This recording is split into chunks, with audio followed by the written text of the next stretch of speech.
চর্চা ও সংরক্ষণের অভাবে বিপন্ন হতে চলেছে পাহাড়ের ব্রো ও রেং মির্চা সম্প্রদায়ের ভাষা। এই সম্প্রদায়ের মাত্র ৬ জন বেঁচে থাকলেও এখন আর মাতৃভাষায় কথা বলেন না তারা।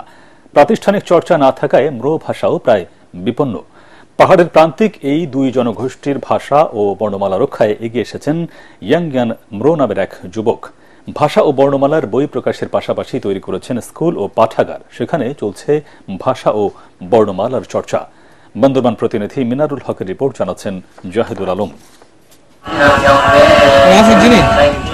পাহাড়ি শিক্ষায় সবচেয়ে পিছিয়ে ম্রো সম্প্রদায়। ৮০-র দশকে তাদের বর্ণমালা ক্রামা তৈরি করেন এক আধ্যাত্মিক গুরু মেলনে ম্রো।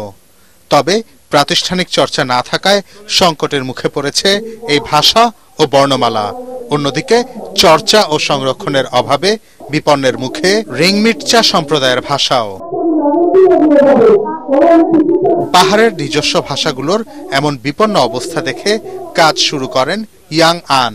ভাষা চর্চায় স্নাতকোত্তর ডিগ্রি লাভ করা এই যুবক ম্রো ভাষায় লেখেন ৩৪টি বই, তৈরি করেছেন স্কুল পাঠাগার। পাড়াবাসীদের সাথে যোগাযোগ করে আমরা ইতিমধ্যে ২০০৯ সালে ডিম পাহাড়ে সর্বপ্রথম ম্রো হোস্টেল বানিয়েছি। এরপরে গত জানুয়ারি ১৯ তারিখে একটা হোস্টেল হলো টঙ্গাবতী আর নয়, এবং গত বছর রেংমির্চা ভাষা একটা ক্লাস চালু হলো। ইয়াং আংকে নিয়ে গর্বিত এখন ম্রো সম্প্রদায়। তার ভাষা রক্ষার সংগ্রাম তরুণ প্রজন্মরা ছড়িয়ে দিতে চায় পাহাড়ের প্রতিটি কোণায়। রেংমির্চা ভাষা হারিয়ে যাচ্ছে প্রায় বিলুপ্ত পথে, এবং সাথে সাথে ম্রো ভাষাও কিন্তু তার কোনো ব্যতিক্রম নয়, হারিয়ে যাচ্ছে দিনের পর দিন। কিন্তু সে ভাষা রক্ষার্থে যে ইয়াংয়ান ম্রো কাজ করছে ভাষা নিয়ে এবং ম্রো ভাষা নিয়ে, আমরা সেই কাজে প্রশংসা করি।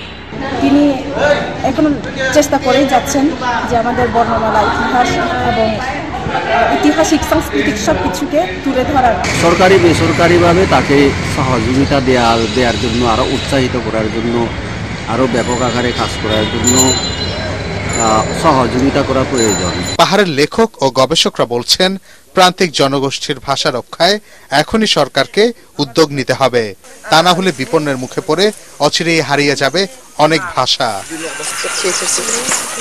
Bureau report, ATN Bangla.